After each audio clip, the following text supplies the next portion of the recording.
Hey fellas, what's up? Hey Nick, happy Halloween. How's it going? Mike's already out of position, very good.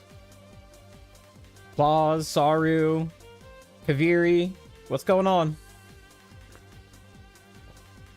I might want to mix that a little. Ah well, it can stay unmixed. Whatever. Whatever. I've got a hot toddy. Ah, fuck! Wait. God damn it. I actually have a status screen for that now. In OBS, that is. Also, it just gave me Kaviri's. Thanks for the sub, Lirio. Kaviri. Thanks for re-upping. Fantastic. Appreciate it, both of you. Let's see. Are you fucking for real? Alright, guys. I've got, Oh, shit. Why does it tell me... Oh, it tells me how many glizzies you get for that. I'm not sure I like the watch streaks, guys. I'm not sure I like the watch streaks. And also... I don't think creators with my CCV should be getting hype trains. I know not everybody will feel that way, but, like... Why? Why? Because I think that what that does is, depending on what kind of creator you are, it, like, really pressures your chat into spending money that they probably shouldn't. By putting a hype train in, like, a one view. I just don't think that should be a thing. Like, I think hype trains should be, like, partners only. Hype this pants pinch. Very good. Oops. God damn it, Ploss. Thanks for the bits. I appreciate it. He's trying to get me to tier 2, isn't he? Well, even a level 1 hype train is a channel record. It is a channel record.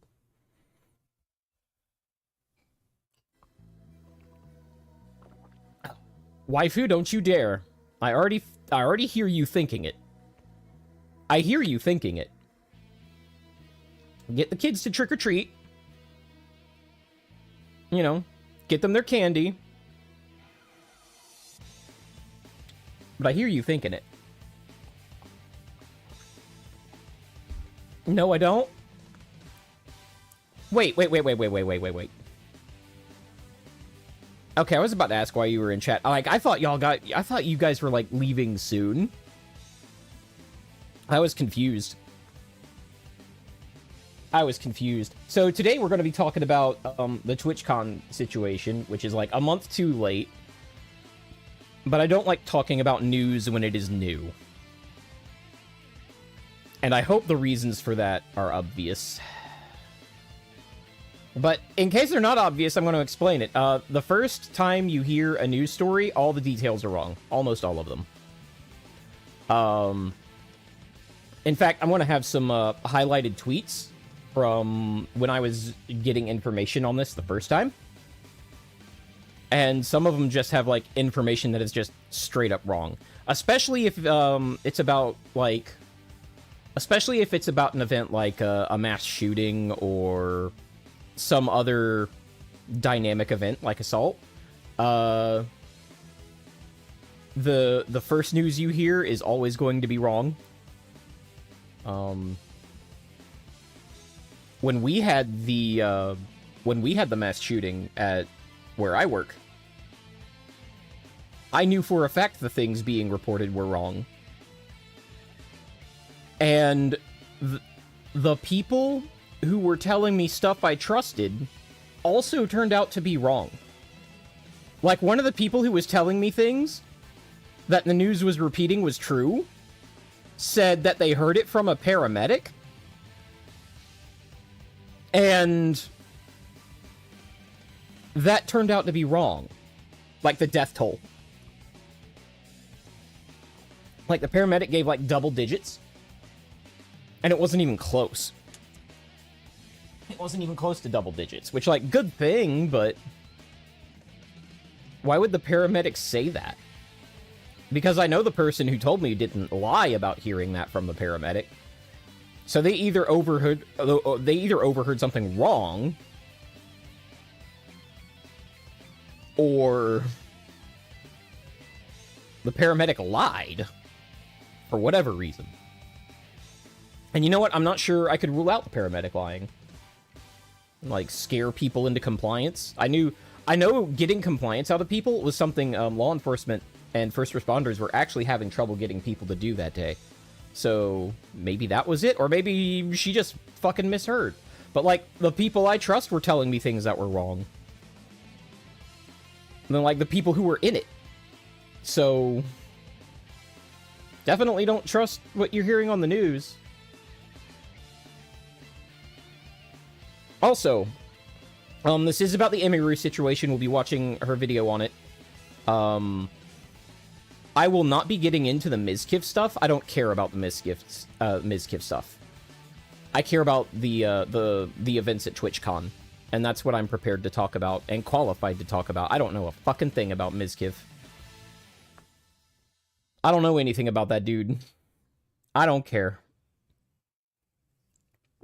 Like, it's not looking great for him. I'm not going to say otherwise, but it's not a topic that I have any expertise on, and so I'm not covering it. That's just all there is to it. So, where are we starting first? Let's start with everybody's week. How's your week been? Sora says, as a bomb squad responder, I'd get multiple stories just arriving on post-blast scene. Yeah, I bet. What's like the number one thing, that people get wrong when you're asking them about a mass shooting is how many shots were fired. No one fucking knows. Remember the Las Vegas shooting? Did we ever figure out how many shots were actually fired there? I don't think we did. It's actually kind of crazy how little that story was covered after it happened. Plus says, this week was kind of slow at work, and it's going to be kind of hellish next week. Also, I started buying parts for a new PC build. Yippee! That's awesome. New PC builds are awesome when they work. When every part you get in works out of the box, and you don't have to RMA anything, and oh my god. Try to build it fast, man. Try to build it fast. Like, either order it after the holiday season rush, or order it way before. You don't want to be doing RMAs in December. That's going to be... oh, man. No way. No way.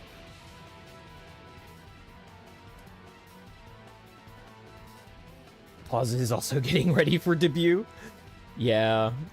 Star says, I think you're still counting how many guns he had in reference to the Las Vegas shooter. I think you're right. Also, his wife, who left the country with a bag of cash. No reason to look at her.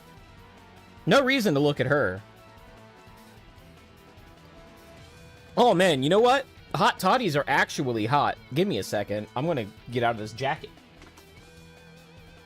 Also, I'm going to take this.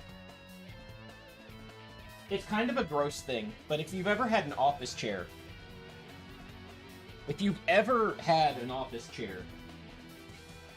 I'm gonna be honest with you, chat. I wear as few clothes in the house as I can get away with. And if you have one of these mesh office chairs back here, and you just sit on that bareback, all of those little holes will, like, scoop out your scuzz and hold onto it. So I generally have a towel back there to prevent that from happening, like a blade of armor for my chair to prevent the gross. So yeah, pro tip for any office chair holders that don't like wearing clothes as much as RM does. Yeah, it's a back cheese grater. That's exactly what it is. Thank you, Plaz. That's exactly what it is. RM is hot, noted.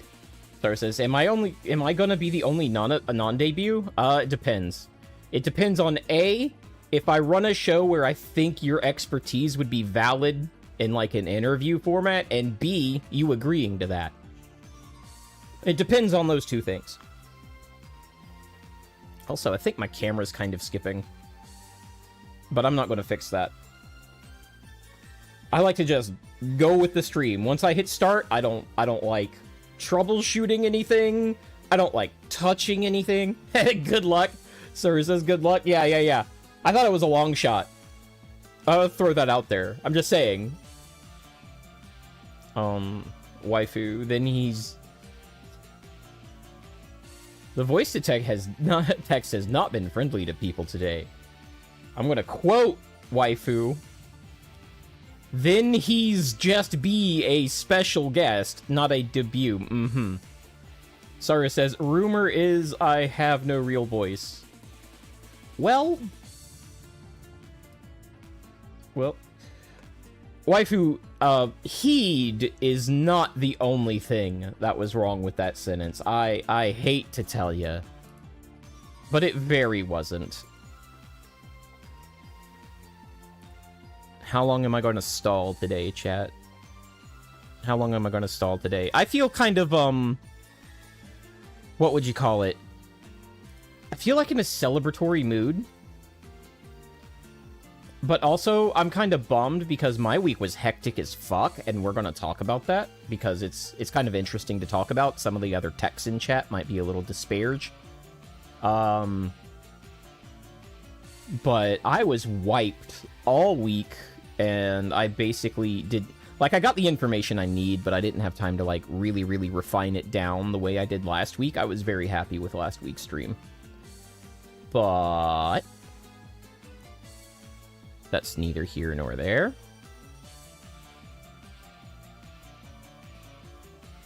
So, let's... I see RM is feeling spunky, and there may be another beating. there might be another beating. But... so, starting last week, I start getting, like, these network errors that are just, how do you put it? They're weird and transient. So, it's not like an always-on thing, and it just magically fixes itself. And I've got, like, a dozen other plates spinning, so I don't look into it. And then last Friday... right before I left work, last Friday, I started getting, like, 49% packet loss to one of my servers. And it was the file server that everyone uses. So shit was breaking. Like, a lot of our scripts run off of that server. So all of my automations start breaking. Like, things just break.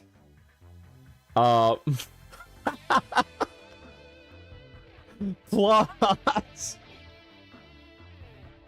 Waifu streaming beating off RM. She would too. Not on this platform. But she would. I wouldn't let her do that. But it's a thing she would do.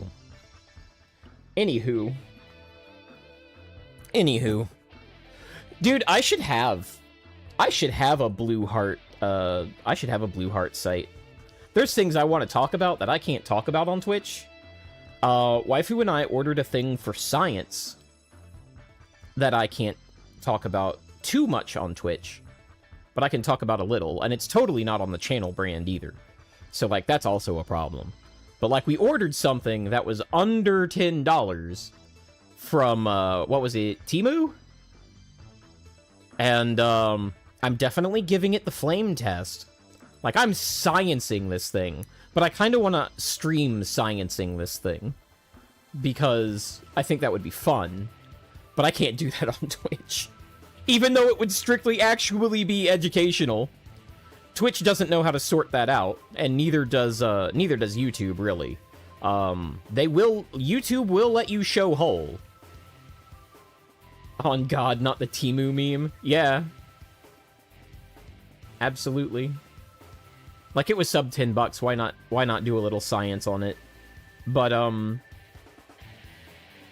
YouTube won't let you do, science But they will let you show hole if it's like a waxing tutorial. Is that still a thing? Are those still up? Because the butthole guy has been replaced by the other lady. Saru says, make it part of your debut. Maybe. Maybe she could. She could just open both platforms at once, instead of, like, slowly adding them the way that I am. She could just be on both from day one. She'd have to figure out some content for the other one, though. Holy shit, was that rolling shutter? Is that what, or is it the table moving that is causing that jerkiness in the frame? You're busy cooking, you'll be in and out. Oh, okay, cool. No worries, I love my lurkers. I love all my lurkers. I love everybody who watches. Love is a strong word. Let's not use the L word, but I appreciate all of you. I appreciate all of you. So, doubtful you do that, you're lazy? I know you're lazy. I know you're lazy. You do not have the growth mindset. Which, if you actually do plan on debuting, you're gonna have to... You're gonna have to get one. But, where was I? Oh yeah, so I leave work on Friday because networking is like, hey, we can't work on this until Monday. And I'm like, cool, great, fantastic. So I leave Friday with everything, like, still broken. Actually, no, I programmed... Oh my god. I programmed a port, like, on a regular-ass wall plate, because normally the servers are fed by a 10 gig link. There's only, like, 3 servers, and they don't do anything that heavy, so 10 is fine. But, to bypass the issue, I had to program ports on a regular-ass wall plate, which is only 1 gig, and, feed the servers from that. And that was the last thing I did before I left on Friday. So, my file server is sitting there, and it's a file server for about 100 people, and it's sitting there on a 1 gig link. So that was fun. So I leave Friday, I come back Monday, their networking people show up at 9. And there's a strand of fiber that runs from the telco room to the server room. It's the only fiber in the whole building. Well, the only fiber that doesn't go to the building entry switch. The BES. Other than that, it's the only fiber in the building. Maybe there's fiber point-to-point between the telco rooms. That actually might be a thing, but I didn't see any on the pairs that we were looking at. So the thing is, they check the SFP on their side, and it's reading on transmit -2 dB, which is great. And on the receive, it's getting -7 dB, which is not great. It's not catastrophic, but that's a bad sign. So they replace the SFP, it doesn't get better. They put in a new fiber patch, it doesn't get better. So they go to my server room, and they repeat the process. They grab my SFP, it's reading -2, -20. And for those of you that don't know, -12 dB on an SFP means it is bad. Like, it's...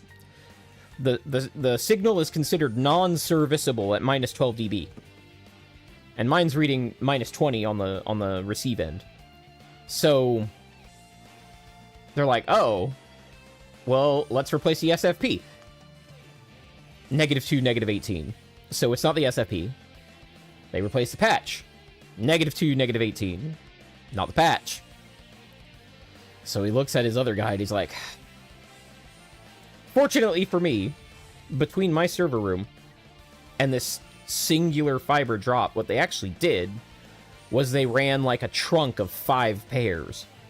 And there's just a junction box on each end with all 5 pairs on the junction for the patch cable.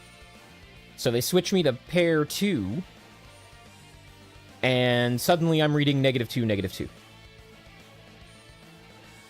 What that means is, somehow, the fiber that is in the wall decided to go bad. And if you know anything about fiber cables, you're probably scratching your head right now. But yeah, the fiber in the wall, in the conduit, was just like, I give up. I gave up. So that was great. Now, I have no idea, Saru. There's not really a way it could have overheated. Considering the path that it had. My only real guess, is that at some point in what I'm assuming is an annealing process for the glass, there was a defect. Or there was some sort of manufacturing defect in the glass that just spread over time and also for some reason didn't suddenly catastrophically fail, which is also rare because glass tends to be okay until it isn't all at once. So for it to just like gradually get worse, because I've had like weird networking problems for like 3 months now, and they just gradually got worse and worse. Improper handling on installation. Something, man. Something. But something put a defect in that cable that didn't immediately kill it, but spread over time through glass. And I don't know how many people here have worked with glass before, like in a meaningful way. But that's not how glass works. Glass is like, I'm okay, there's stress here, okay, I have totally failed, I have shattered. I have broken completely apart. But, like, there's actually, like, tools you can buy to, like, visually see stress patterns in glass. And you can just, like, watch those change. But you can't see it with the naked eye until the glass is, like, failed in some very obvious and catastrophic way. Well, yeah, that's what we were using. We were using the cable testers, and that's how we figured out it was, like, negative 20 dB. Here's the thing. This was supposed to be a critical line. Like, our SLA on this line is critical, so it should have been monitored the whole time. The negative 20 should have been seen by somebody before I noticed enough... Before I noticed 49% packet loss and was like, hey, what the fuck? Like, we pay for monitoring on that line. So somebody wasn't monitoring the line we paid to have monitored.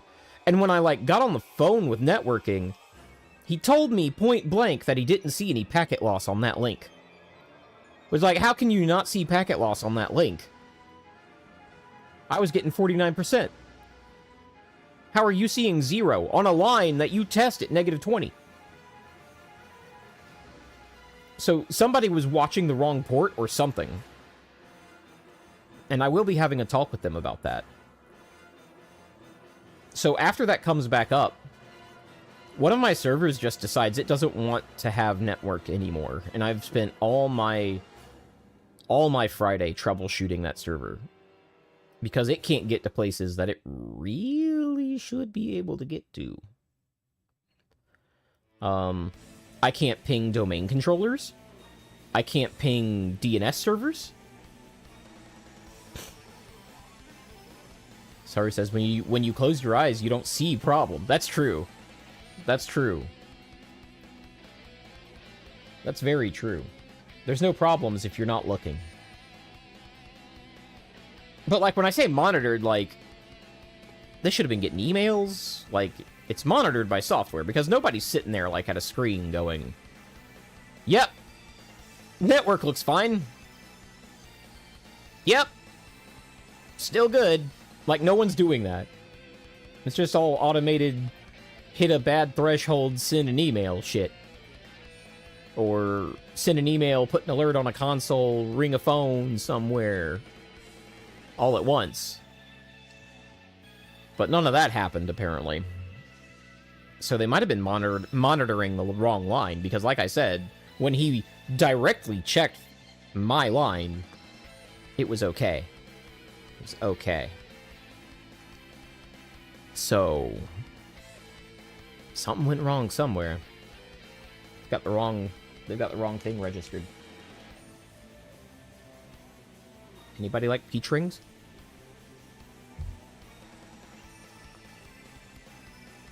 Anywho. I thought I could chew that a lot faster. I'm sorry, guys. Who'd have thought a gummy would be chewy? I have some fun planned for those later. More photo ops, which I'm excited about. I haven't had a good excuse to take a photo op in a while.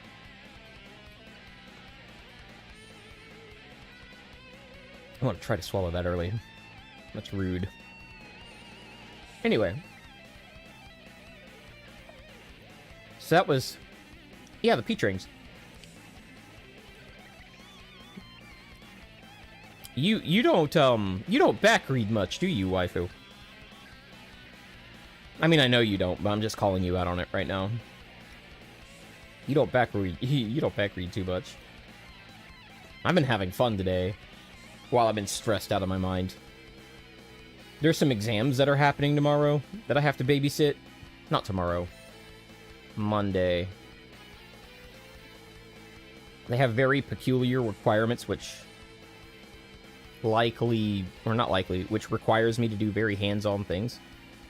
So, that's fun. She's a mod, why would she read the chat? That's a fair question, Kaviri. You're right, I shouldn't assumed. I should have actually assumed the opposite. I should have assumed my mod would not be reading the chat. Well, at least that one. I know the other one does. Because Applause is a good mod. Alright, so let's get to it, huh? Let's see. Am I in the right category? I never leave just chatting, but I gotta make sure. Because I kind of remember... Yeah, I'm in just chatting. Cool. Cool. Chat doesn't even read chat. Fair. Am I a weirdo there? Because, like, when I'm in a stream with somebody I really, really like, I'm almost never watching the stream. I'm watching chat and interacting with chat and listening to the stream. I almost never see, like, any of the visual gags, which is weird to do when you like VTubers. But I almost never see the visual gags. I'm looking straight at chat and interacting with chat. And if I hear something, I'll comment about it. Unless the chat's like really, really slow, and then I'll see the visual stuff sometimes. But usually my attention is focused on the chat. Does anyone else do that? Nick says I sometimes do the same. Yeah. Lirio says, I never read chat. Mobile viewing trained me not to do it even when I'm at my PC. You know what? That's fair.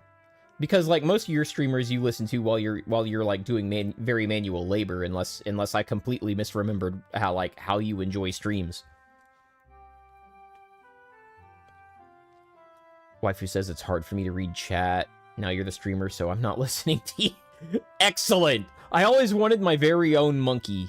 My very own tsundere monkey. I always wanted one of those.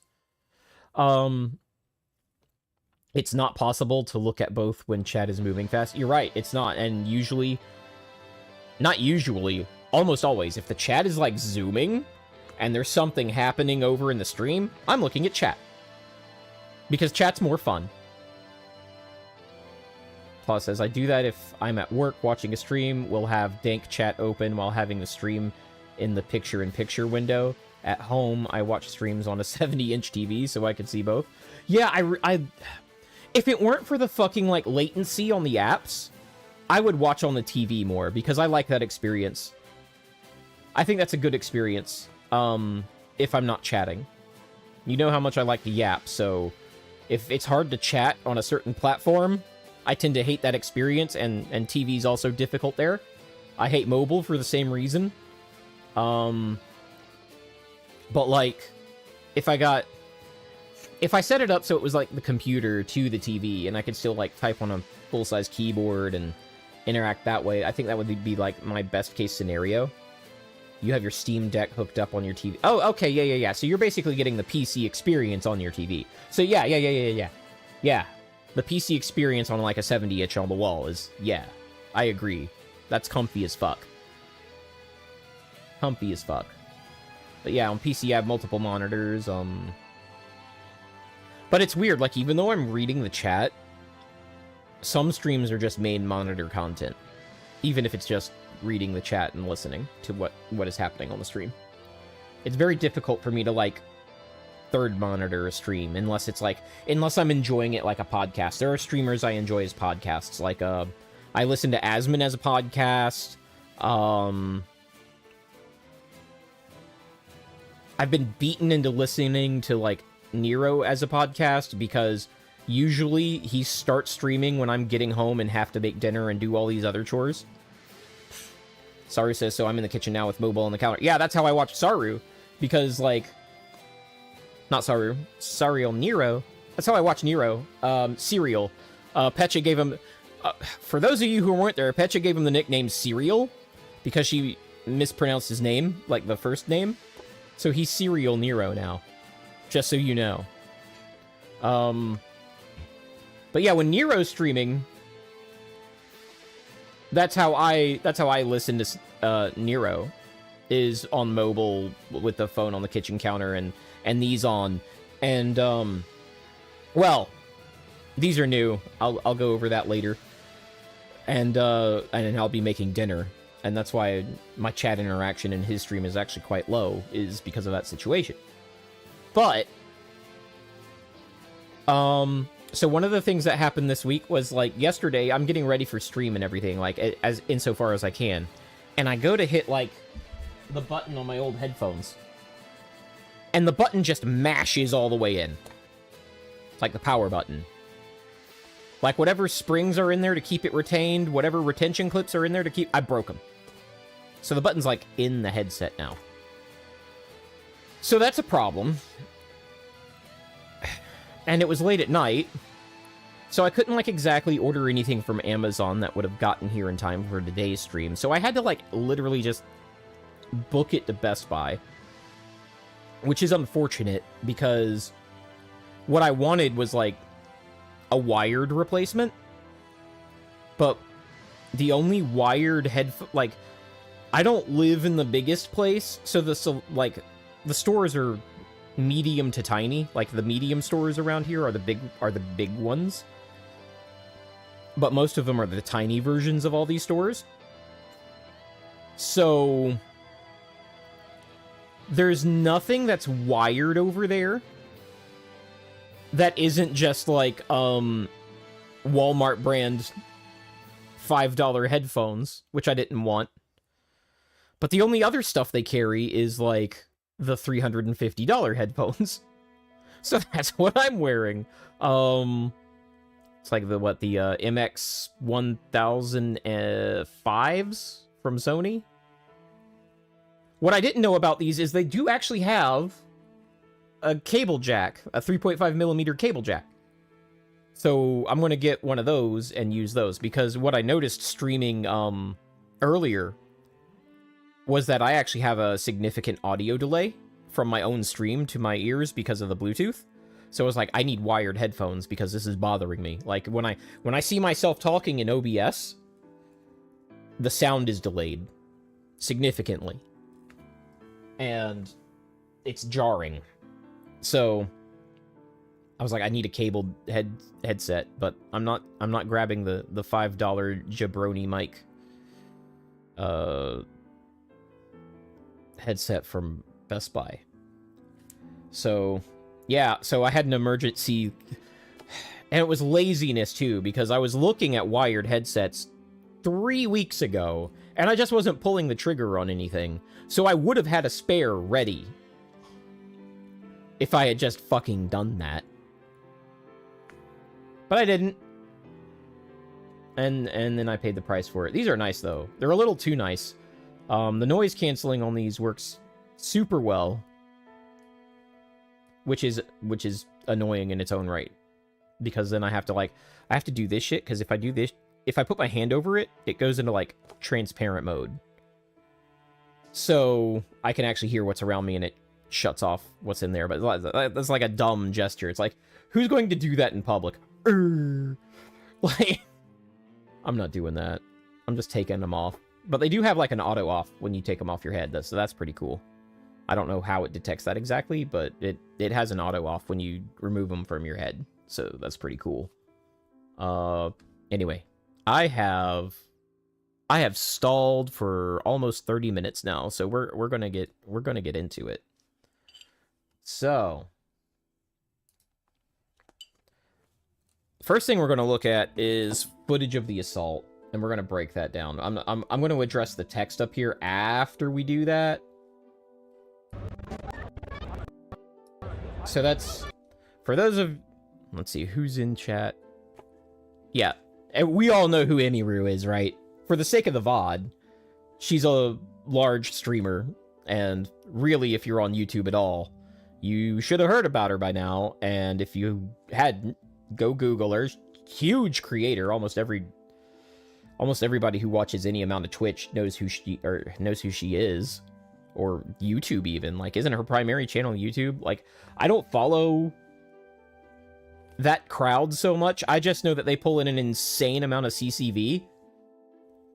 Probably the number 5 streamer on Twitch. Yeah.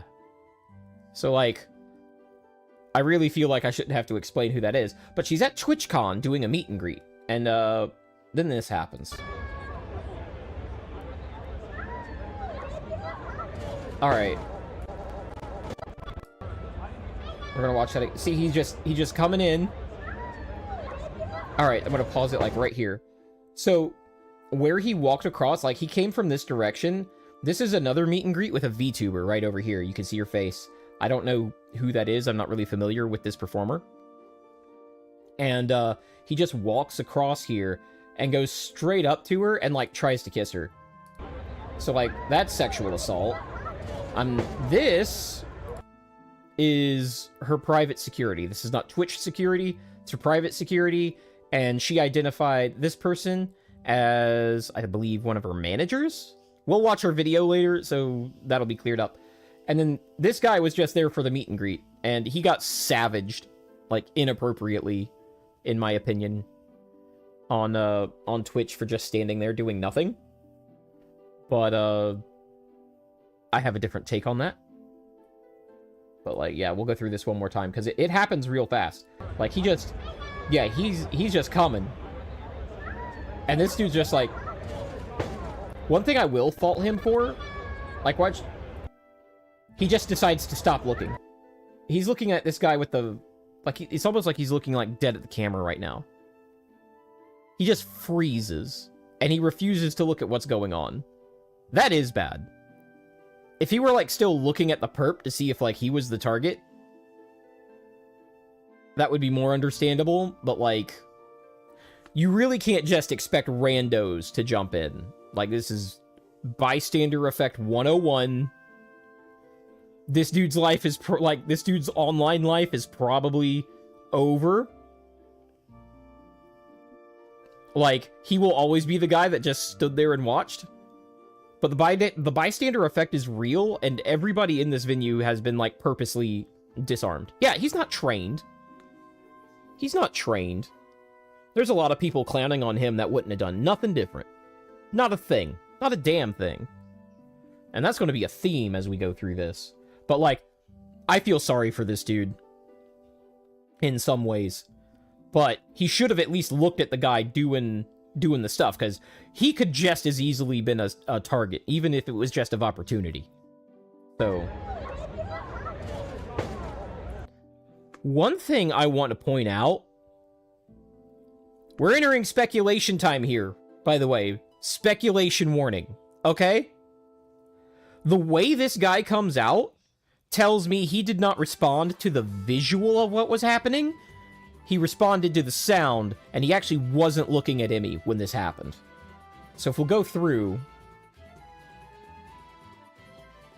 Because the security guy is back here in this void space, right? So this guy at this point is obviously not supposed to be there. Again, this is speculation time. This is RM going through, like... This is the point at which this guy should have, like... If he was looking at Emmy, this is the point at which he comes in, based on his placement. And I think his placement was terrible, and we'll go over that in a minute. But... with the placement as we know it, he should have came in now. Yeah. When she goes, no, it was almost instant. One more time.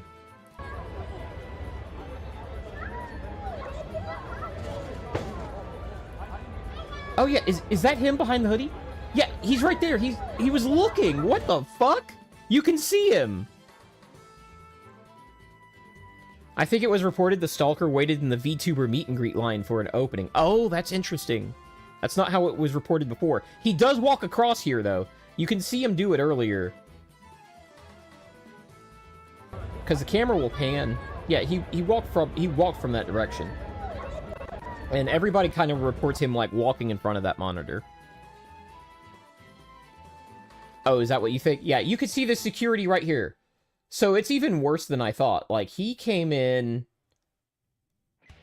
right there. At this point, security should be on him. I am welcome to hear different things. Inac says, you're the second fleshy I watched in the last 24 hours. Welcome in, Inac. Have I poisoned you? Have you started catching the disease of watching fleshies now?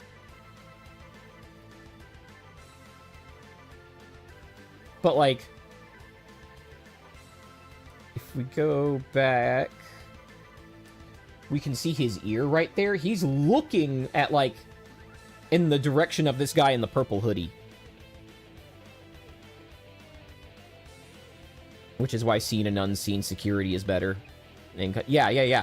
Another thing, this is apparently her only security guard. Now, when I first looked at this,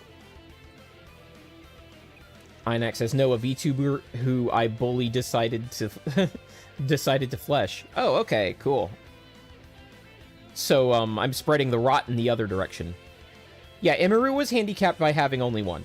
Now, when I first looked at this, and this is one of the reasons you don't do it when it's new, when I first looked at this, I thought this guy had, like, a better alibi than this, because in the Discord, you'll note it, you probably heard me talking about, like, or saw me write about how this guy should have been a lot closer. It turns out he was about as close as he should have been. Yeah, I'd say she didn't have security either. This is not an amount of people you can control or monitor with one person. And we're going to get into that later.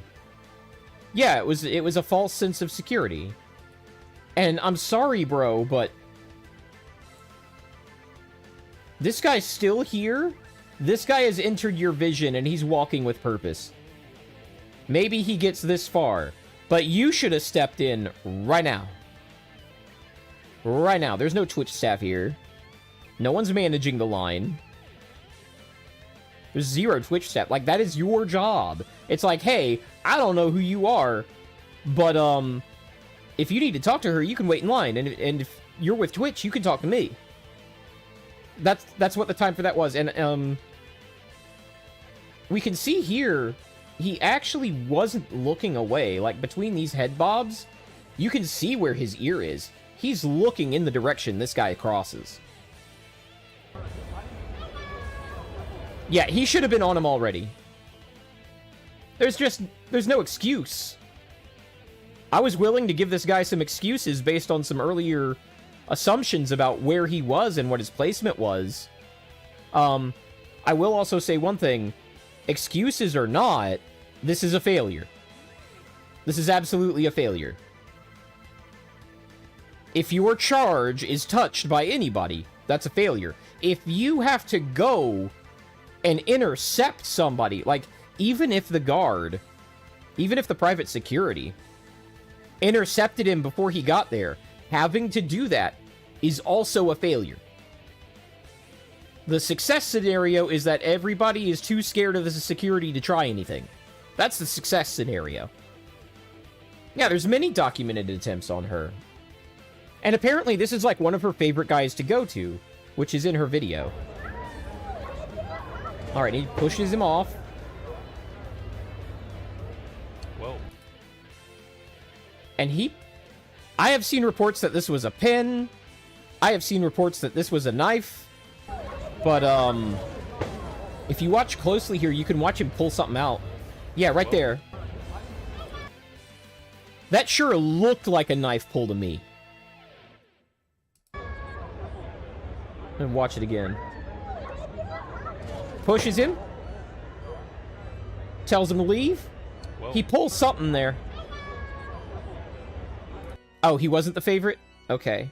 He was... Well, not... She had, like, two. Yeah, the favorite was banned from TwitchCon for doing his job, and we'll talk about that, because that has some nuance to it, too. But this is the guy she called over from Austin, I believe. Because her favorite was still able to watch her, like, in other venues, so I'm pretty sure he was around for those. Watch his placement again. He actually has to get around teal hair guy. Like, his angle is all wrong.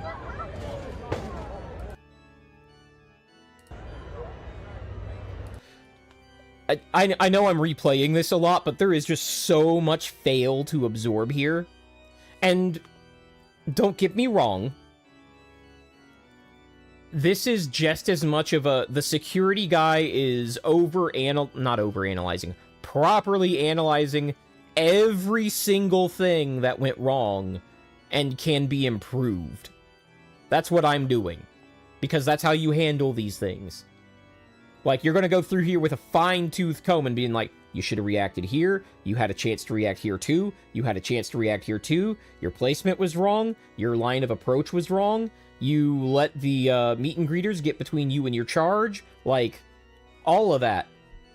All of that. You have to look at everything.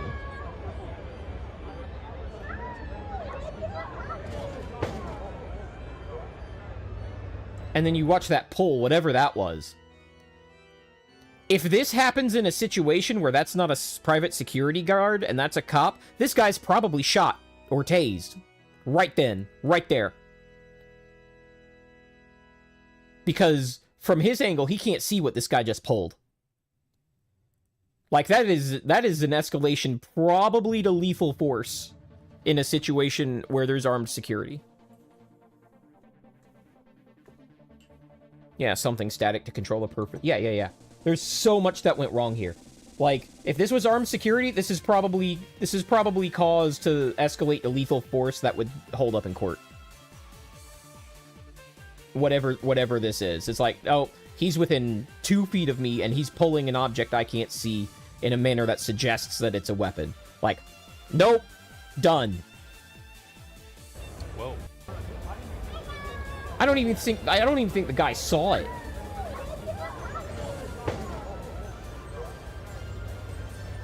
That wasn't a pin. Because what I heard from people was that he took a pin from her. But he draws the pin with this arm. If he was taking a pin from her, it would have been from his right arm. And he leans in to try and kiss her, which apparently doesn't work. Right? And now he's being pushed off.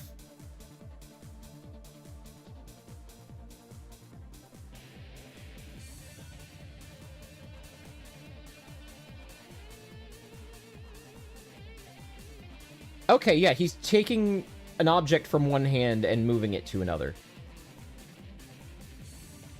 So that could have been a pin. But still, if you're doing that in front of me, I'm escalating. Right then and there. Right then and there. Yeah, because a pin, you can gouge out people's eyes with that. You can poke it into their neck. Like, there's a lot of bad stuff you can touch with a pin. Even, and I would say even especially the cheaper ones. The cheaper pins are actually less safe because they're rigid. Like, my G2, I just had, like, a million of them. So this pin right here, the pointy end is only, like, held in with this clipping mechanism in the back. It's not rigidly attached to the front. So, this pin that actually writes well is actually going to be able to penetrate less than those cheap Bic pins. Both Bic, actually. Pilots or whatever. But, like, you know the ones I'm talking about. The really cheap ones where, like, the tip is screwed in and it doesn't click. So, like, that's an implement that can be used to grievously harm, or, yeah, the good old military skillcraft pins. Yeah. So, like, that's an escalation right there. Again, if this is armed security, he's being tased right now. Right now. And this guy either didn't see it or doesn't care, because that's a takedown. And this is why you have more than one guard. This guy is a bit significantly bigger than the guard. And if you don't think that matters, you're wrong. It's not the ultimate decider, but it fucking matters. This guy has significant physical advantage. Like, you never want a fair fight. There's no, like, first of all, there's no such thing as a fair fight.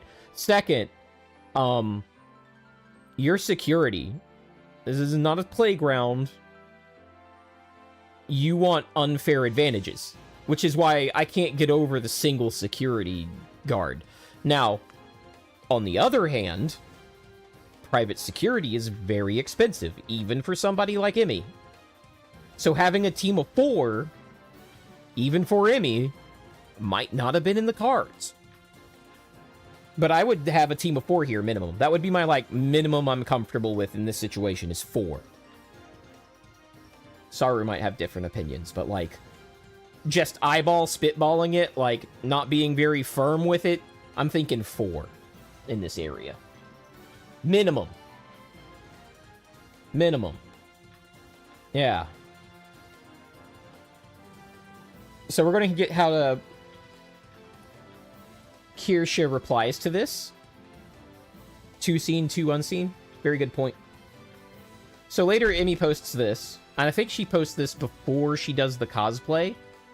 She goes on to do her cosplay event, and she also finishes the meet and greet, if I'm not mistaken. So between those two things, she posts this. She says, "Hello, everyone. I am okay. Thank you for all the kind messages. Sorry I cannot respond to them all. Understandable." Oh no, this is the day later.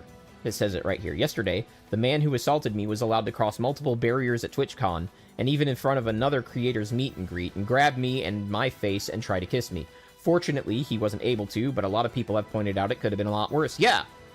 If he didn't just want to get, like, his intent here matters. If he just was interested in anything other than kissing her...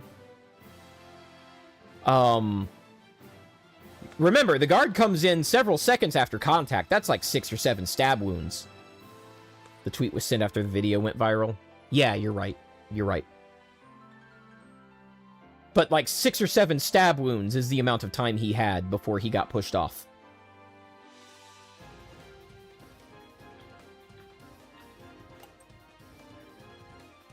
And we know that prop knives were being sold in the venue.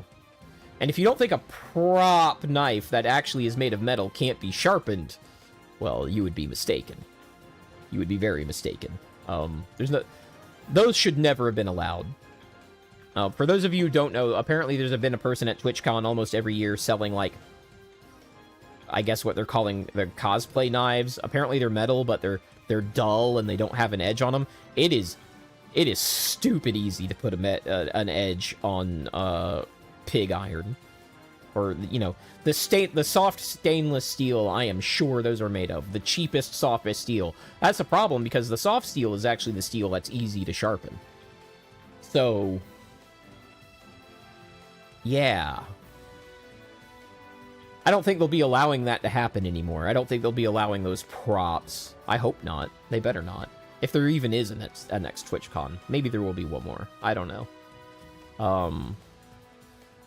I'm not sure. Kaviri says, "I'm not sure they checked the area when they booked the venue." Inax says, "Or if you're strong enough, you don't even need a edge." That's true. That's true. Even if you don't pierce the skin, like, a long metal stick can definitely break a collarbone and fuck up a face. Sorry says, "Gaslight District had a knife shop that wasn't closed by TwitchCon." Nice. Nice.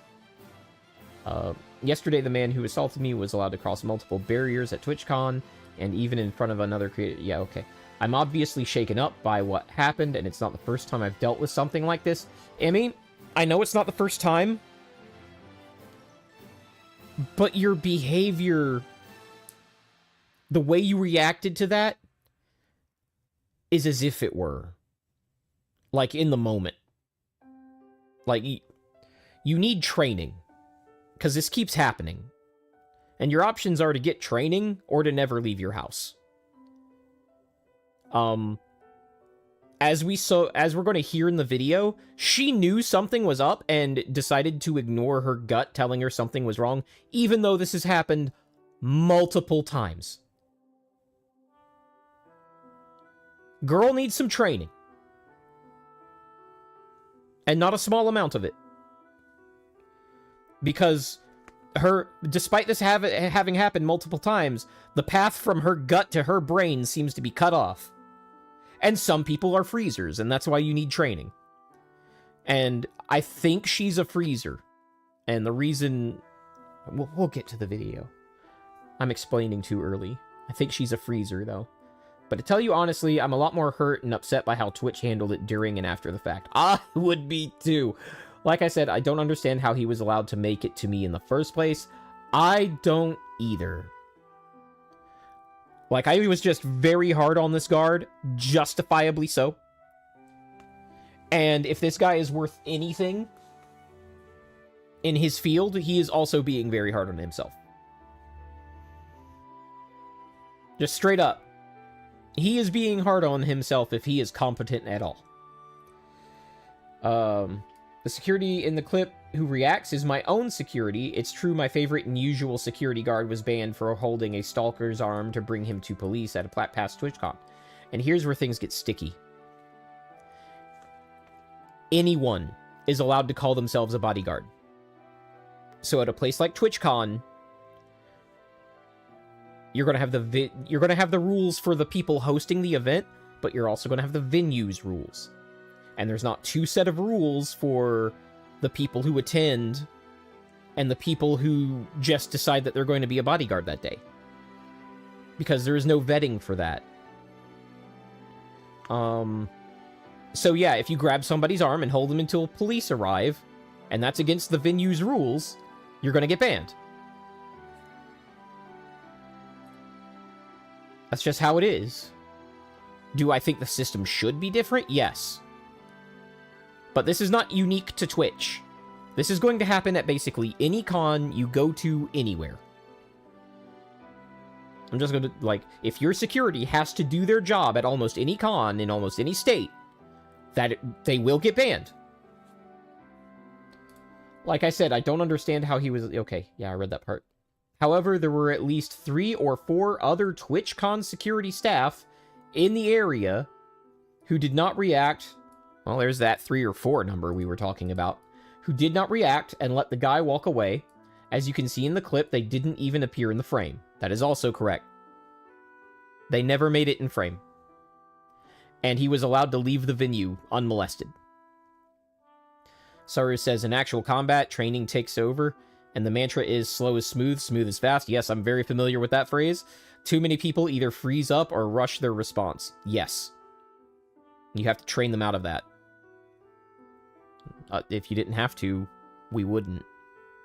Like, most people are not aware of how much money we spend on each individual soldier in any branch to train them out of that. Like, forget the physical part.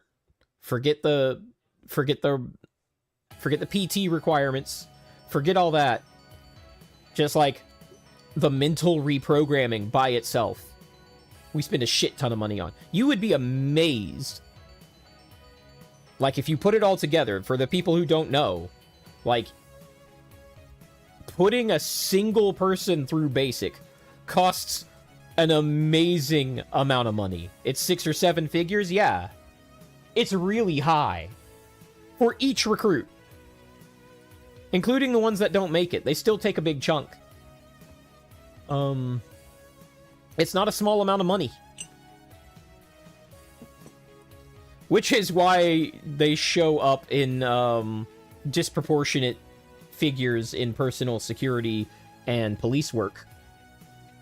That's why that is. Like, you think it's obvious, but actually it's all this training that they already have is just way too suited to it.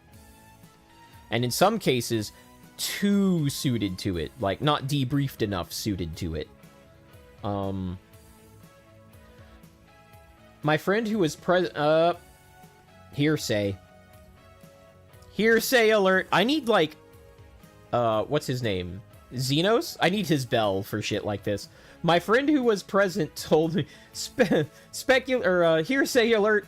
My friend who was present told me Twitch security were also behind the booth afterwards, joking about how they didn't even see what happened and immediately laughing and moving on to talking about something else. There is other stuff that I have heard about this that tells me that the security that Twitch hired were like homeless people off the street.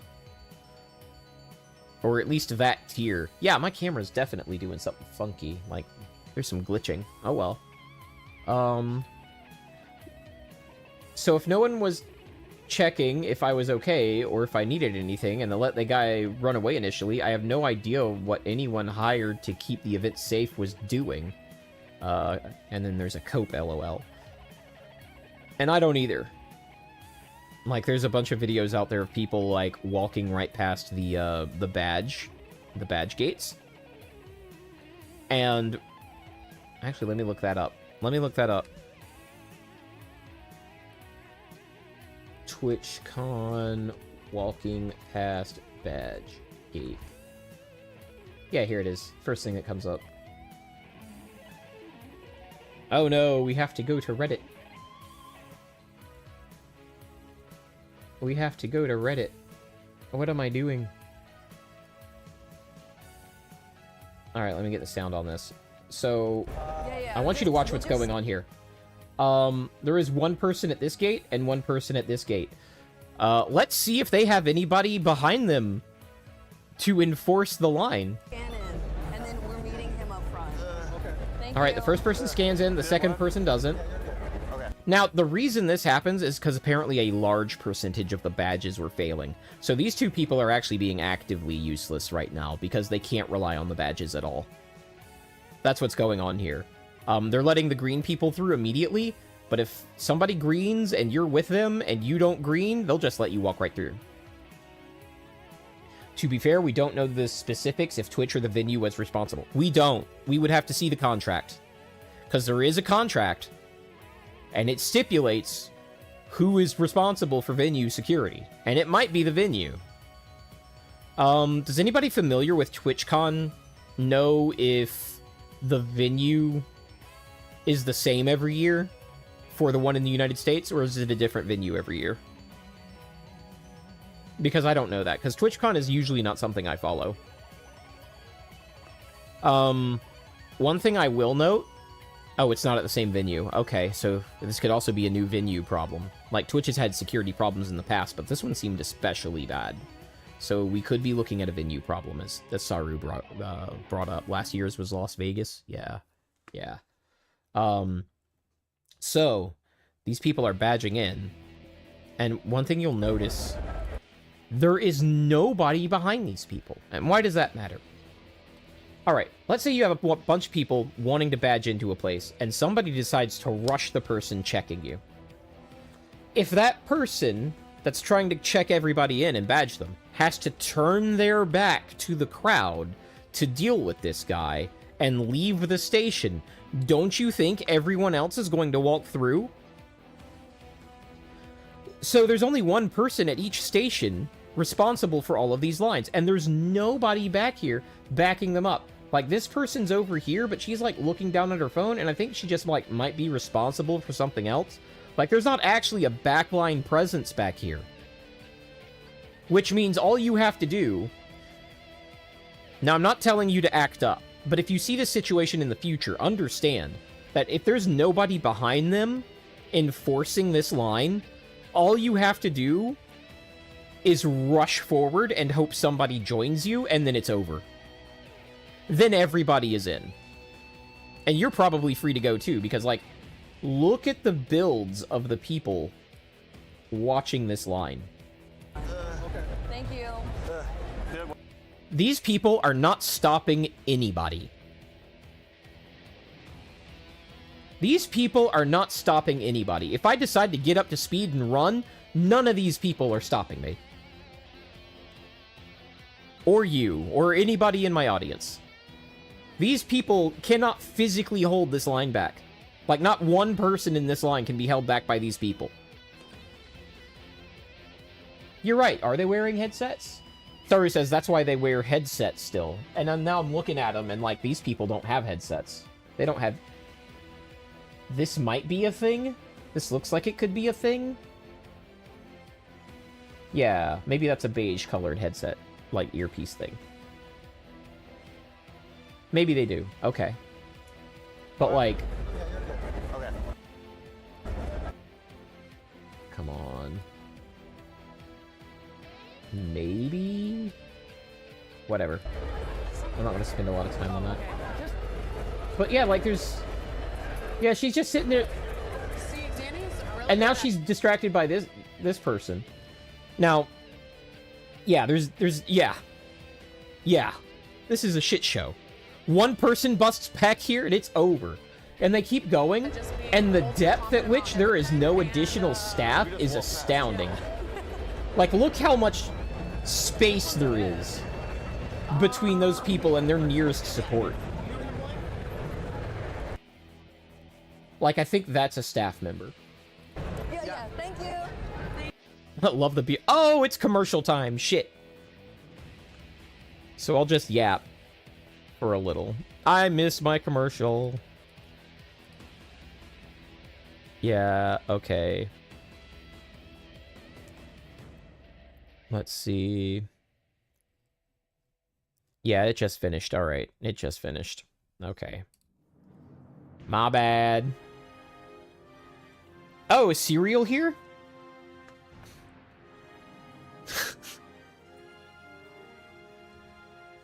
Oh, yeah, that's right. He had to go to, Trick or Treat. Yeah, no, that was the re-entering commercial since I'm a sub. Yeah, there shouldn't be one. If I had run an ad, it would have turned that off. Is the thing. Trick-or-treating. Yeah, there's Nero. Welcome in, Nero. Nice to see you. I was telling chat that your name is Cereal now, based on Pecha's last stream. Is Pecha still going? If I finish this, is there still a possibility of a cheeky raid? Or is she wrapping it up for the night?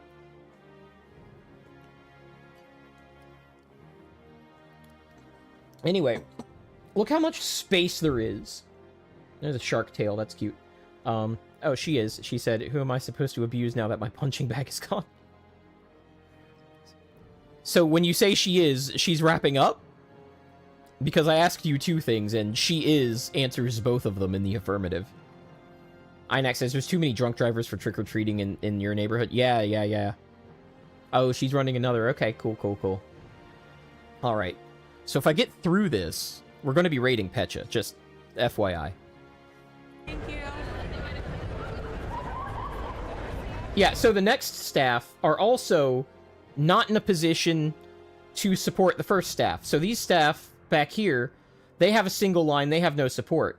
And when you get to this part, these people are in charge of watching their lines and have no support. So they can't go support the people in front of them, which are in front of them by a good margin, by the way, because they're also single duty for their areas of responsibility.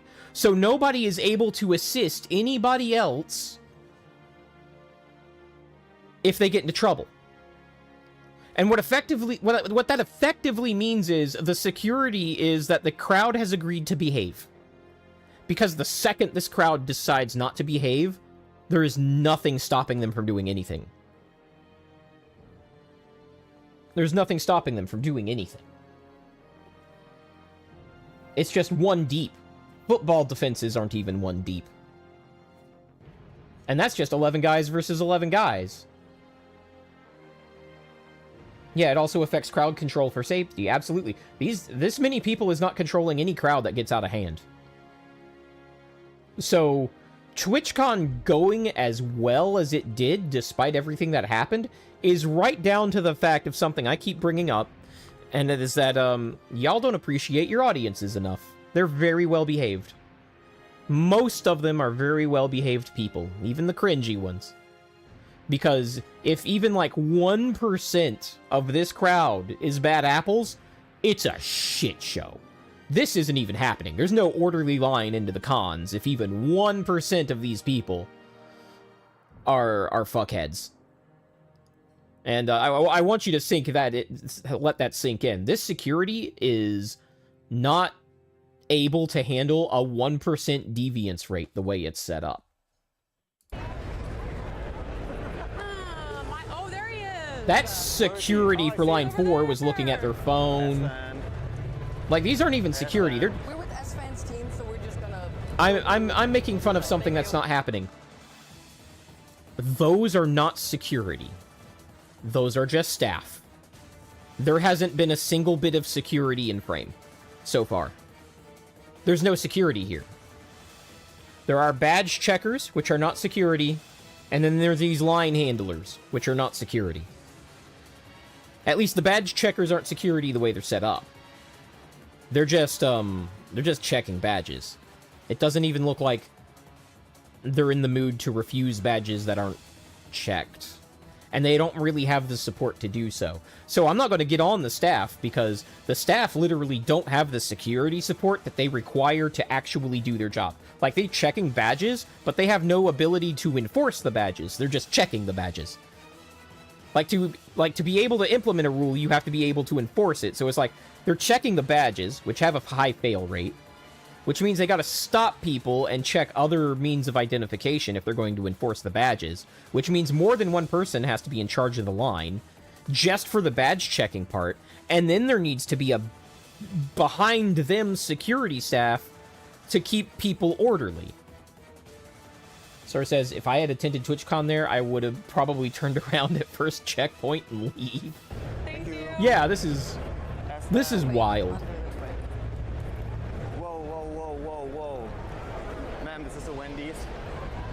Yeah, This isn't McDonald's. they don't care. Why should they care? There is nothing here stopping them. What are you doing? S-Fan's gonna hate us. We're with so-and-so, so we get to... Isn't that what the guy did? Aren't these people doing what the guy that assaulted Emiru was basically allowed to do? Like, no one checked these people. This dude's like, what the fuck are you doing? At least this guy's looking. He looks like he's... The camera dude is actually paying attention. The camera dude is actually paying attention. Which is funny to me. This camera dude's like, what the fuck? He knows this is wrong. He's looking for trouble right now. This guy, you can't see me pointing over there. This guy is in security mode. This dude right here, he's actually in security mode. He's like, anomaly spotted, looking for trouble. The fuck you doing? Now, he's not going to do anything about it because he's the camera guy. But, like, this guy is paying attention more than any security I've seen in any of this so far. So, Kirsha comments on the Emmy thing. One of the more insane things in all of this, Emmy hired her own security and her favorite bodyguard was banned for literally doing his job. Now, the reason I wanted to point out this tweet, I already jumped the gun on this, but yes, of course the bodyguard was banned for doing his job because his job is against the rules and bodyguards are not a special class. Anyone can call themselves a bodyguard. So, yes, sorry, but that's how it works. Should it work that way? No, but that is how it works. Any venue in any event is going to have this problem. Twitch not only doesn't care, they seem to want streamers in danger. No other way to interpret that. That's a bit hyperbolous, but they definitely don't care. Seem to want streamers in danger. Not sure about that, but they definitely don't care. This is absolutely true. So let's get to Emmy's video because I want to go over some things she says in the video because I think it illustrates a lot of things about your gut and how much you should trust it. All right, let's go.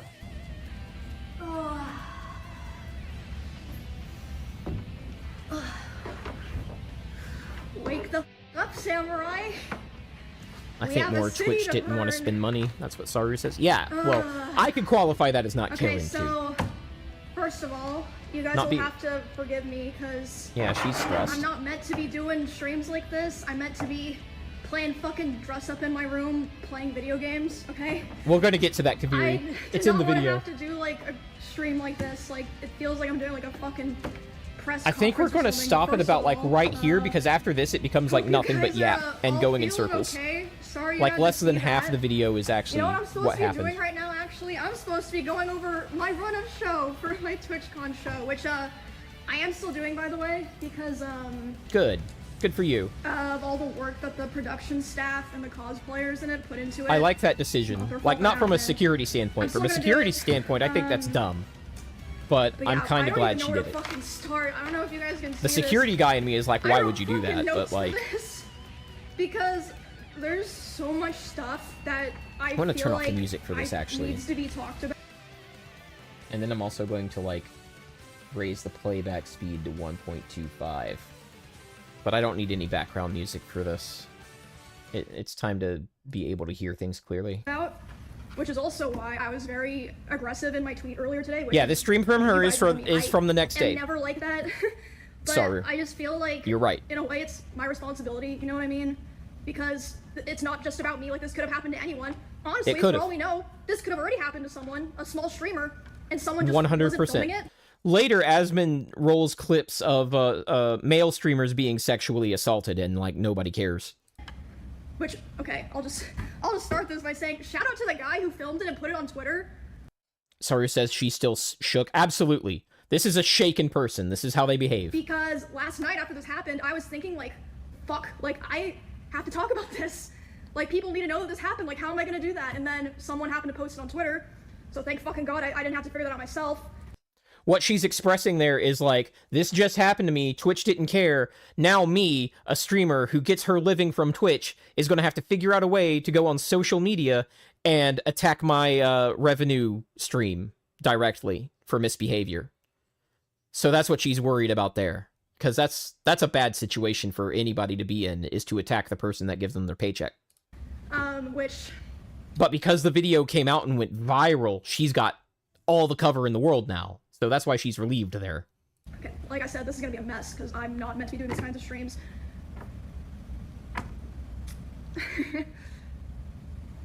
I don't think that Twitch would have put out an official statement if that clip wasn't posted and going viral. And even after the fact that that clip was posted and going viral, I don't think they would have made a statement either. As far either. as I know, the other people who had meet and greets today were not reached out to ask if they I'm not going to read it on stream, but the statement, the poster deserves a kiss, absolutely, absolutely he does. Even if he looks like an ugly bastard. I agree, Inak. He does. The chatter deserves what he deserves. Okay, so going back because Inak's comment made me forget what she just said. And even after the fact that that clip was posted and going viral, as far as... Oh yeah, Twitch's statement. I'm not going over Twitch's statement because it's dumb and verifiably false. Also, I froze on a great frame. Sorry, Emmy, but I'm keeping it right there. Holy shit. Man, I can pick them. But Twitch's statement says that Twitch's security staff intervened and that the guy was apprehended, and they absolutely didn't. And there's even footage of this guy walking out of the venue completely unmolested. Like, they straight up lied in their press release. As I know, the other people who had meet and greets today were not reached out to ask if they wanted extra security or if they even wanted to cancel their meet and greet. They weren't reached out Like, to maybe because some there people wasn't were, extra but, security. I know for a fact Extra Emily wasn't. My personal manager made sure that she had extra security. No one reached out to her. Don't know about everyone, but I know that for a fact. Okay, so let's just start from the beginning. Remember, this is at 1.25. Be able to run through everything before the show starts. Lots of padding. It starts in a fucking hour. Not that I can throw stones. She's nervous and she's shook up. Get so bored. But yeah, again, thank you to the guy that put it on Twitter. Thank you to the people that talked about it. Because otherwise, he did work. I don't know if anything would have been done or would have been taken seriously. I agree. Straight up. So I'm just gonna go through, from my perspective, what happened, what I saw, the order of events. So I was doing my meet and greet, and I've seen people saying that it was an obligation given to me, like to be a featured creator and to have my show, I had to do a meet and greet, which is true. I was told that I had to do a meet and greet. But this is normal stuff, by the way. A lot of people hung their hats on this. I didn't cancel. I thought it was going to be fine. It's normal to be like, if you want to do this, you have to do that. That's a very normal con thing. This happened about 30 minutes into my meet and greet, so I was probably only like 20 to 30% done with my meet and greet. I was just taking a picture with someone else, like completely normal, nice guy. And then I see out of the corner of my eye, there's a guy walking around the side of the meet and greet, and he crosses in front of the meet and greet of the person to the left of me, which is a VTuber. So he's able to walk up, and in front of a. So she spots this guy early, and she already, you can tell by the way she's talking about it, at this point, she already knows something is wrong. You can, at this point, her gut has already figured out anomaly, because that's how humans actually work. We don't go right and wrong, barring a few specific shapes that are buried way down here. You can show snakes and spiders to blind people, and then their amygdalas light up, depending on what kind of blindness they have. It's super neat. But, we go, pattern fits, pattern doesn't fit. And when pattern don't fit, it activates our worry brain. And then our worry brain kicks in. And she has already seen pattern don't fit. So she's already alert. Another streamer's meet and greet. And then he walks up to me, and he's like walking with a purpose, you know what I mean? That's another thing. See how she phrased that? He is walking with a purpose. If you see somebody walking to you with a purpose and they are not identified, they are hostile. At least you have to assume that until they prove otherwise. But if you don't know who they are, they're not identifying themselves, nobody else has identified them, there's no way to identify them, and they're walking at you with purpose, assume they're hostile. And he grabs me, but I'm like, wait, what the fuck? Like, but He has grabbed her, and she still is refusing to accept that she's in trouble. She's going, wait, what the fuck? Not, uh-oh, I need to leave. Just, so this is part of the thing, I think she's a freezer. This line of thinking is why. She's freezing up. in my head, I'm like, it seems like he's supposed to be here, and then he leans in like he's gonna tell me something. So in my head, I'm like, maybe it's like TwitchCon staff like coming. This is why I asked Snacks about TwitchCon staff, because I wasn't there. And I'm like, Snacks, is everyone at TwitchCon that is staff clearly labeled as staff? And Snacks told me, yes, they are. So her brain is like, and this is not her first TwitchCon, her brain is doing backflips at this point to excuse what this guy is doing. And let me know something, because like sometimes it'll happen where you're at an event and someone will like come up to like let you know something, you know what I mean? But I'm still like freaked out because he grabbed me. That's not normal. And then you're right, that's not normal. You should already be trying to get away. You should already be verbalizing, get off of me. Because she's not physically imposing. When I say training, I don't always mean like she's going to become a kung fu fighter and like take this guy out. No, that's not what I mean. Actually, one of the first things we learned in self-defense class when I was a child, and she's not a child, but she's kind of like that physical stature, right? What they told us to do was make as much noise as we possibly could. In our martial arts class, our first lesson, make as much noise as you possibly can. Before we learned how to do any punches, any kicks, anything, before our first push-up, make noise. We're going to teach you how to yell. And when we're talking about training, that's one of the things she needs to do better. She was skeeved out by this guy before she came and grabbed her. She should have been verbalizing shit. She should have had signals for her security. That's another fail. All right, they should have gone over hand signals. Or not just hand signals. They should have gone over signaling in general. And you know, the safe word. You know, you do that in BDSM, right? It's the same with your security staff. What's the safe signal? What's the uh-oh signal? What's the come help I'm in trouble signal? What is that? Go over it. Maybe have more than one signal than for one thing, but you know, like whoever your client is like their ability to retain that info. Like, don't go past a person's ability to retain info. I'm not going to ramble too much about that, but at least have an uh-oh signal. Right? And then they clearly didn't. And even if they did, I'm not sure she would have used it, because like listen to all the cope she's doing about this situation, about how this could be staff. And he grabs my face, and he leans in and lips puckered, tries to kiss me. And I start screaming. You can't hear it in the clip, but I'm fucking screaming my head off.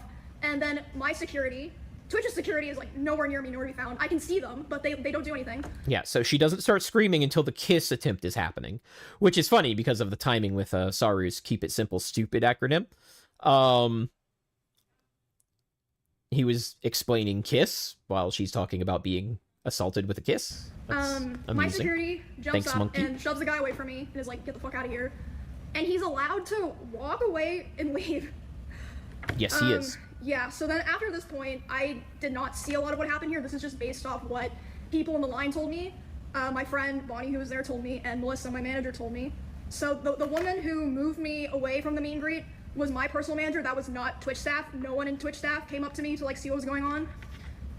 Yeah, that's my amazing that manager no and the line one in moved me staff back, talked and they're, to like, her hugging at me and all. being like, do you want to finish your meet and greet, basically. Her friend and Bonnie I was Claire. back there for like a minute, and I was like, you know what, like I want to finish it because like of all these people here that, you know, they're just nice, normal people. And I go back out there, and still there's no one from Twitch there. And the poor guy that That's I was taking crazy the to picture with me. originally, he's like fucking mortified, and he's like, what the fuck just happened? Yes. Thank you for mentioning that, Emmy.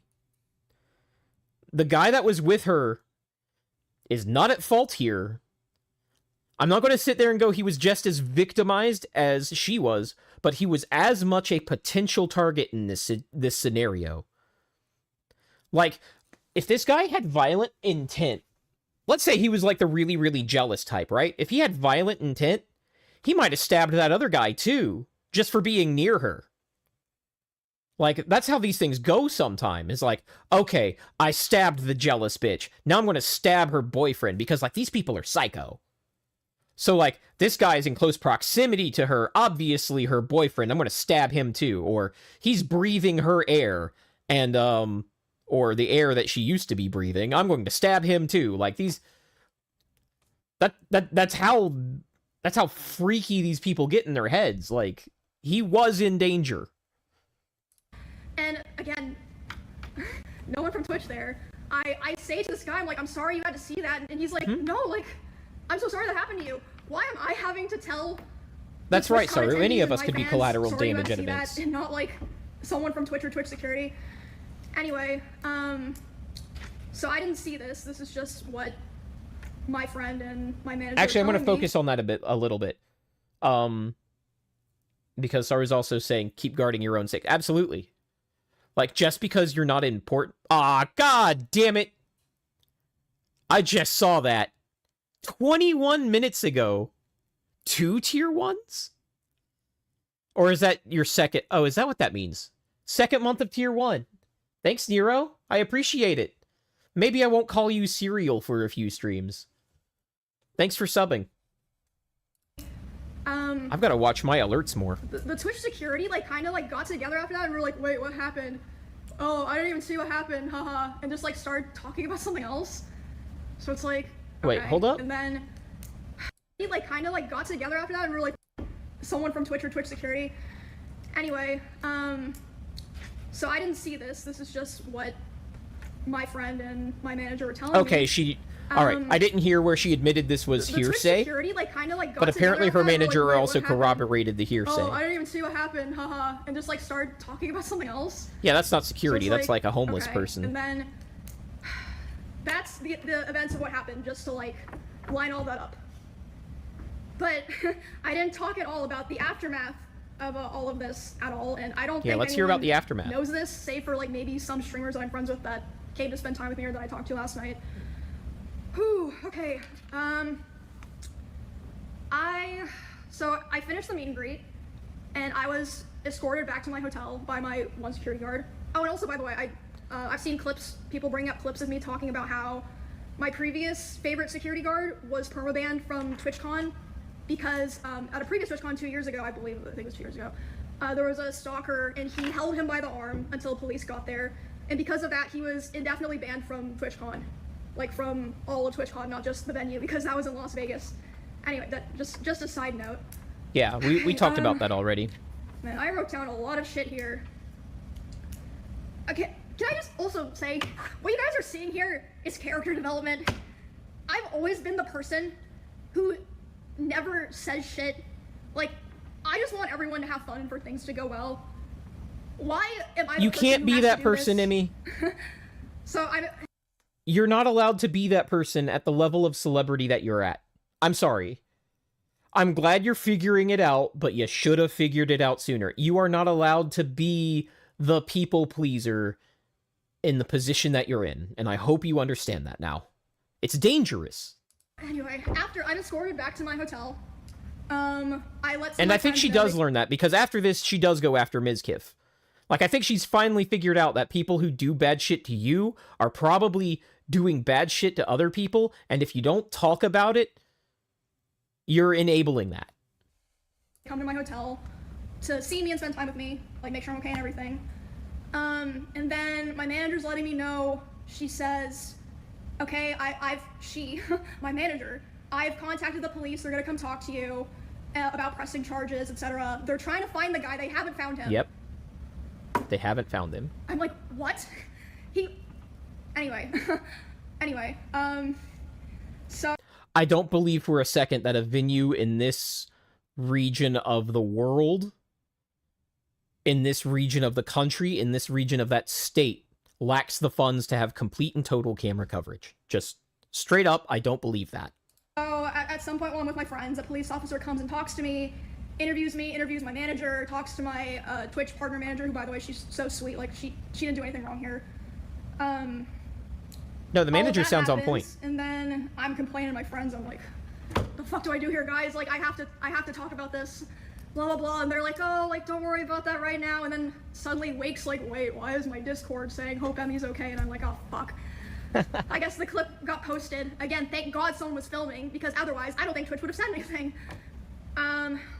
So after that, I start getting a lot of messages. I'm responding to people. That's fair, Saru. Saru says, of course they won't share that. It's liability. The She's like, CCTV coverage. I've been talking to Twitch That's people, true. and I'm really upset because But the cops can get it. I noticed a lot of negligence around the event, and I'm not happy with the way that they're handling it now. And I'm like, what do you mean? She's like, well, I asked them, you know, like, what are they gonna do about this? And you know what they said initially? They said, oh, well, he's banned from the platform for 30 days. Yeah. She's about to crash out here, but it's deserved. Yeah, I mean, the cops are... Around here, in the venues where stuff happens to people, where bad stuff happens to people, the cops are generally cooperated with. We have a few bars that are notorious for people, you know, using fake IDs. We have bars that are notorious for fraternities, playing nasty games. These bars have cameras, and they tend to hand their footage over to the cops right away, warrant or not. And that might not be the legally best idea in every situation, but the cops are going to get that warrant in these situations. And once you have been told that they're looking for that footage, deleting it is spoilage of evidence. So from the point that the cops ask for the evidence to the point that they actually get it, I don't think is that much of a warrant situation, because if you don't have that footage for them when they do get that warrant, and they will, you have spoiled evidence, and now you're liable for that.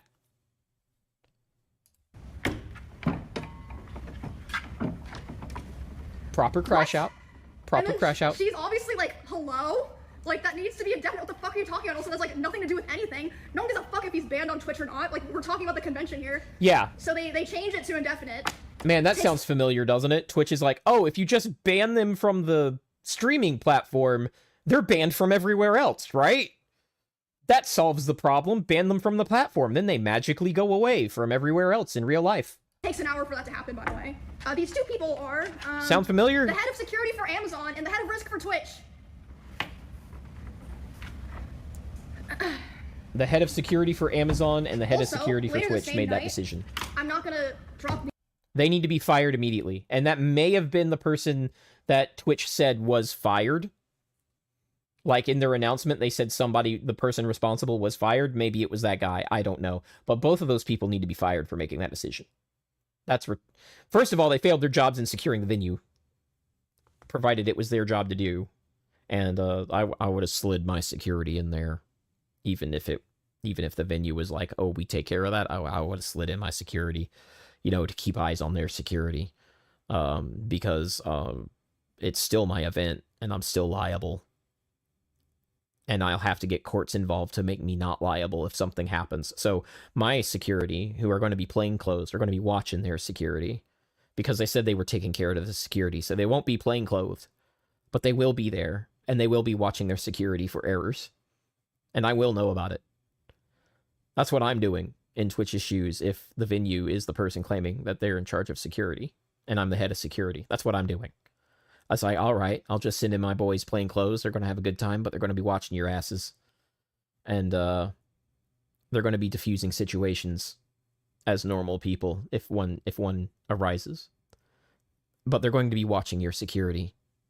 And they're going to be giving me a report on your security. And if your security fucks up, I'm going for breach of contract. 100%. Names here because I wasn't there, so I didn't see it. Oh, Saru said something I wanted to talk about. I'll say it. This is the result of ACAB thinking. I 100% agree. But I had multiple people tell me that key Twitch representatives last night were out partying. Okay. It's a TwitchCon. They're going to party. Should they have made decisions? Yes. But those are like 5-minute decisions. Like, y'all don't seem to know how the top people work. The person in charge of this thing, he comes, he requests something from me, and I give him an answer. And then I have to go represent the company at these parties. I'm not going to sit there and sulk over Emiru all night. That's not my job. And it doesn't do anything for Twitch, and it doesn't even help Emiru to sit there and cry with Emiru all night. Maybe from a PR perspective, that's a good thing. Maybe he should have. But from a PR standpoint. But he's got to attend those parties as CEO. The CEO is not the person. The executives are not the people who are going to help you here, at least insofar as somebody gives them a call and they say yes or no. That's how the executive level works. I'm sorry. But they are there as figureheads. They represent the company publicly, and the people directly below them, they're generally giving yes-no answers. Give me the report. Give me your request for this report. Yes, no, or give me this report and I have to interpret it. But their job at TwitchCon is to be representing Twitch in the manner that they plan to represent Twitch. And that means going to the parties that they have set up. I'm sorry. Also another detail, sorry, my lines are all crazy here. My Twitch didn't approach my manager to talk to their head of security. What actually is the problem with that is, like, the head of security is the one that needs to be freaking out here, not the CEO. All right? She seems to want the CEO... Hey, I stopped in a more flattering place. She seems to want the CEO to step in and then suddenly become the head of security, which, if you know anything about Dan, you actually don't want that. He doesn't seem to be the most competent chap in the world. And him freaking out and being in emergency mode and making rash decisions, it's not going to help anybody. It's the head of security that needs to be in freak-out mode. That includes CEO dropping e-thoughts on their head, right? Says Saru. Yeah, apparently that's what that includes. He has a history of that. Like, that specific thing he has a history of. Like, I don't know... I don't know how that's allowed to continue happening, honestly. It took them 2 hours to approach her to talk about what happened, and by then she had already talked to police and called a lawyer on her own. My manager, Melissa. Good manager, by the way. They showed her a photo of the guy that I believe a fan took, by the way. A fan took a photo of him, not one of their security guards. They're like, oh yeah, here's this photo. We're like in a... What I'm hearing is that the anti-camera policy a lot of these streamers have around their fans needs to be turned on its head. That's what I'm hearing. Is that the please don't take pictures of me, always ask me permission first, which is stupid. I might get into that in a different stream where we talk about the ethics of street photography. But all these streamers have all these rules about don't take my picture. But it's helping Emmy here. It helped her a lot. And maybe we see those rules turned upside down in the future. Who knows? Don't find him. He still had his badge and his wristband and everything. The guy. So, yeah, I really Still had feel his like badge a and lot his of this wristband. process wouldn't have happened if it weren't for my manager advocating for me so hard. Which, again... I love all the stuff I have on the I'll get that right-hand later. side because I didn't bother hiding it. So they also Caught. showed my manager some security footage of the area, and the guy was able, he was waiting for there to be a gap in security, and there was. He was able to walk through the side, not through like the 2 lanes of meet and greet people who had... Inax says, too many chances for bad things to be caught on film. Well, too bad their anti-camera policies aren't effective and don't work and has never stopped any pictures from being taken of them. It's a good thing. Signed up and been like background checked for my meet and greet. So he was able to just walk through because there just wasn't like consistent security there. Oh my gosh. And then, so yeah, that's basically my day yesterday. And then today, this morning, I was told that Amazon flew in their global head of something to redesign the whole process and security of the con for the rest of the convention. Oh. Why wasn't there someone like that here already? Or like they didn't do Shipping that in the global guy is Hello? crazy, I'm by sorry. the way. That's a So, crazy yeah, move. I guess they know that they fucked up really bad. Yeah. Like they're flying in their Amazon's global head. Yeah, it is a little late, but like the fact that they're Also, doing it at I all. want to make it clear whoo! so that people understand this. Maybe that guy was fired. I am so The national level guy. lucky and privileged, okay? Do you know how much I spent on security to be able to come to this event in the first place? I love this. And I'm going to tell a bad dragon story about this, because of course I have one. But what she's saying is, if they will let this happen to me, what do they let happen to the 2 views? Is the point I think she's about to make. Like, but I'm not just talking against you, I'm talking about my security for, like, my RV trip that I did with my friends and stuff. I spent over $10,000. Some people who stream on Twitch don't even make $10,000 in a year.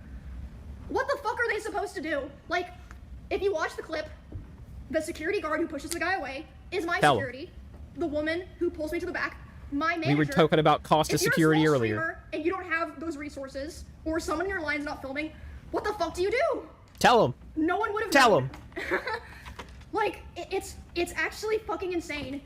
Yep. Like, I'm genuinely angry. Like, I You should be. am not an angry person. Like, it's just ridiculous. And, like, honestly, I genuinely think there have been other people who have been sexually assaulted, groped, Yes. like, Asmon shows them fucking later. knows, worse at these conventions, and just nobody knows. Because, like I said, they didn't post any kind of announcement, weren't letting other streamers with similar events as me, similar meet and Yep. greets know. And I'm glad you're until done with it. There was, like, a viral clip. And by the way, they can't even mention my name in it.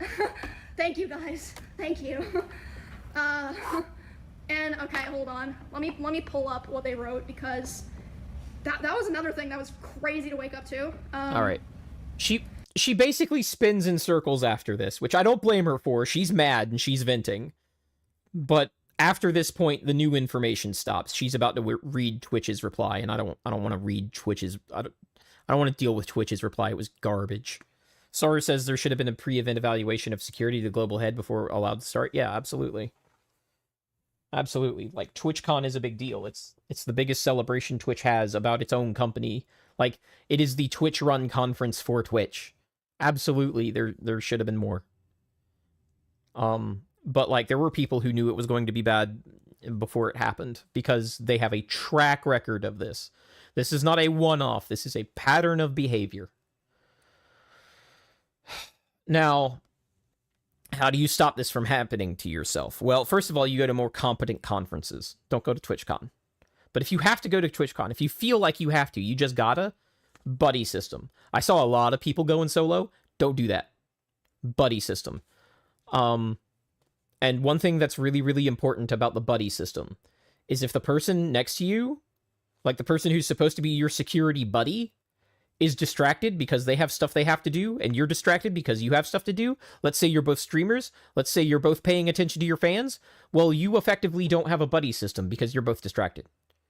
All right? The buddies need to be people that won't be distracted for any reason. It's basically your designated driver. Like, they're almost there to not even enjoy the con. Inax says, but what about those who are trying to cheat on their spouse? Well,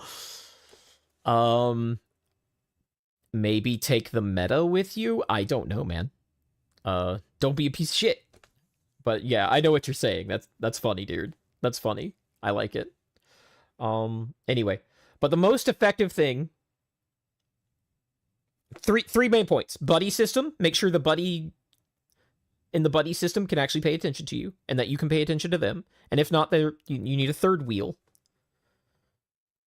Like, in the event that you can't do that, you need a third wheel until there's at least 2 people who can always be paying attention to each other and you. And if you don't have that, you don't have the buddy system. 2, trust your gut. Any cop will tell you this. Any anti-victimization training program will tell you this. Always trust your gut. If it feels wrong, it is wrong, period. 3, be willing to embarrass yourself and make noise early. And make a lot of it if you think something bad is happening. You know, there was even a moment in FF9 about this, like Final Fantasy IX, where, like, Zidane is training Dagger, like, how to defend herself, and, like, the first thing he trains her to do, which is strangely competent for a Final Fantasy game, is yell, make a lot of noise, yell something empowering, like, get off me, scumbag. Yes, do that! Don't be afraid to be embarrassed. A lot of people are afraid to be embarrassed to the point that they don't defend themselves. And you need to not do that. Make noise early. Trust your gut. Buddy system.